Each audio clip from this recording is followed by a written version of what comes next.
Semangat pagi, terima kasih sudah bergabung lagi bersama saya Chandra di Kedai Pena. Hari ini kita dapat waktunya dari Bapak Dirjen yang terhormat nih menurut saya, ini panutan loh buat saya, Bapak Sigit Rediantoro. Beliau adalah Dirjen Pengendalian Pencemaran dan Kerusakan Lingkungan dan juga dari Kementerian Lingkungan Hidup dan Kehutanan. Mari kita sambut Pak Sigit. Halo Pak, selamat pagi Pak. Selamat pagi Pak. Sehat Pak? Alhamdulillah sehat. Alhamdulillah. Ini sibuk loh Pak. Ini terima kasih loh Pak udah menyempatkan waktunya untuk bisa ketemu kita tim Kedai Pena untuk bisa sedikit membicarakan apa sih program-program dari KLHK untuk Indonesia lebih hijau. Gitu ya, Pak. Malah kita yang sebetulnya berterima kasih dan satu kehormatan bisa diundang sama Kedai Pena. Waduh, ya. Terima kasih kembali ya Pak ya. Pak, kita lanjut nih Pak. Kita ngobrolnya agak serius tapi santai ya Pak.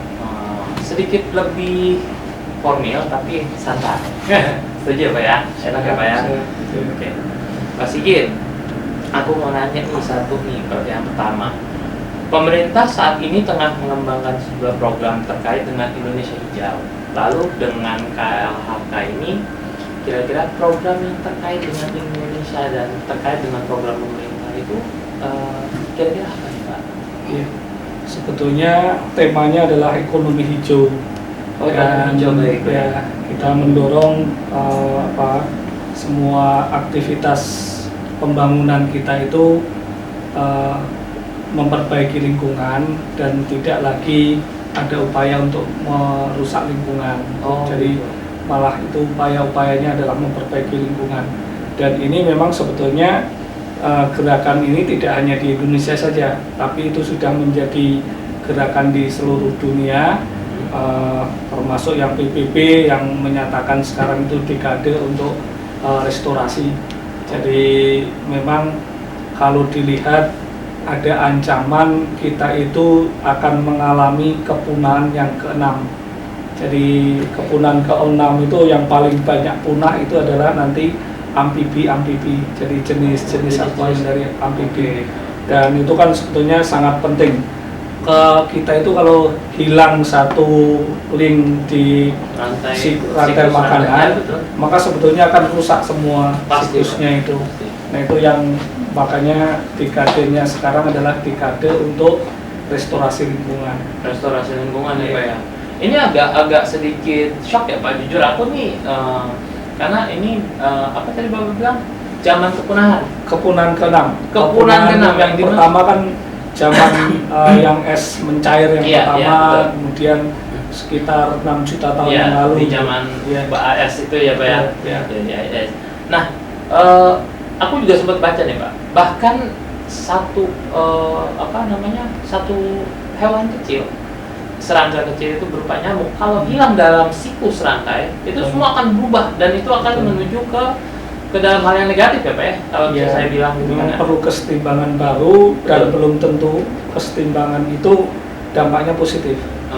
Karena satu nyamuk kan diperlukan untuk predatornya dia, misalnya cecak dan lain sebagainya. Kemudian cecak predatornya kucing.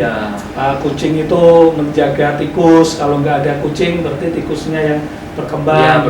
Betul. Memang di sistem itu semuanya terkoneksi.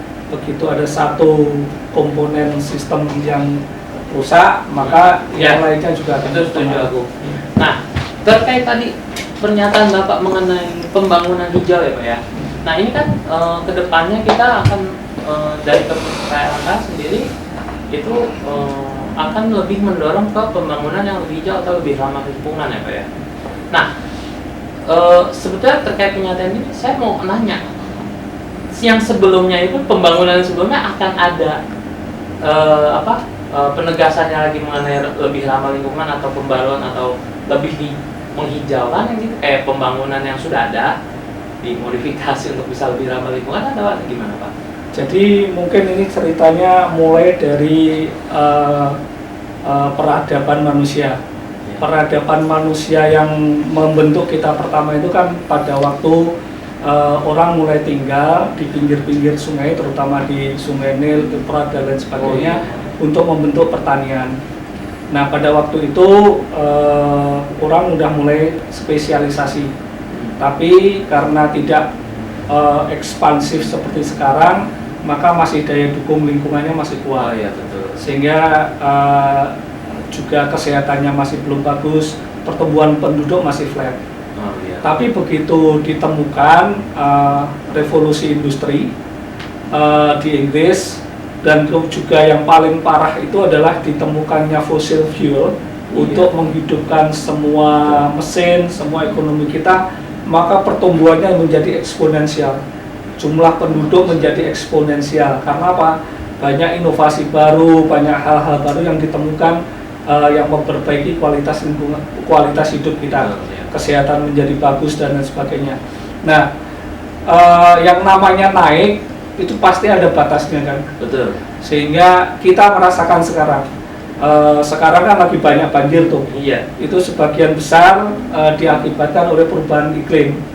Nah, barangkali itu fase yang dimana mengingatkan kita pertumbuhan yang didasarkan pada eksponensial growth dan lain sebagainya itu yang mengkonsumsi banyak fossil fuel itu adalah sudah perlu diakhiri, diganti dengan metode pertumbuhan ekonomi yang rendah karbon, yang intensitas pemakaian fossil fuelnya menjadi lebih rendah, maka di switch menjadi renewable energy, kemudian nanti transportasi yang berkelanjutan, yang nanti kita pakai, didorong pakai naik sepeda, didorong naik jalan kaki dan lain sebagainya. Jadi kita pada fase yang sekarang sudah harus menyesuaikan, ada transisi dari ekonomi yang dulu sangat tergantung ke fossil fuel menjadi yang renewable. Nah, itu yang sedang kita upayakan, kita mentransformasi semua. Oke, itu menarik sekali sih Pak ya, mengenai energi terbarukan ini gitu kan. Mudah-mudahan semuanya dimudahkan atau dilancarkan ya teman-teman Krepena. Mari kita berharap untuk bumi yang lebih baik gitu kan. Kita lanjut ke pertanyaan kedua nih Pak. Program-program tersebut yang udah tadi mengenai ya pembangunan hijau ini, sejauh ini nih udah sampai mana sih Pak? Persentase, dan kalau dalam persentase itu sudah sampai mana, dan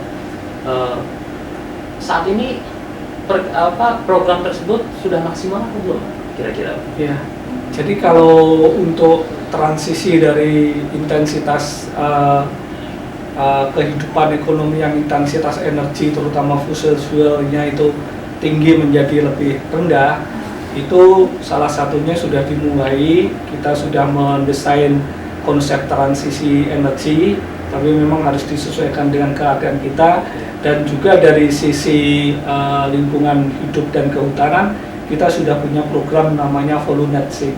Volunet-Sink. Jadi itu sebetulnya program untuk menyerap CO2 dari sektor kehutanan, dari sektor restorasi, pemulihan lingkungan, sehingga nanti di 2030 itu kita tidak lagi mengeluarkan emisi dari sektor emisi CO2 dari sektor kehutanan dan restorasi, tetapi justru kita menyerap emisi dan menyaringnya lagi untuk menjadi lebih bersih, oksigen ya, dari CO2 menjadi oksigen. Itu sudah ada tuh Pak? Sudah, itu sudah sudah ada, roadmap-nya sudah ada, kemudian sudah sekarang sedang dibuat detail operasionalnya.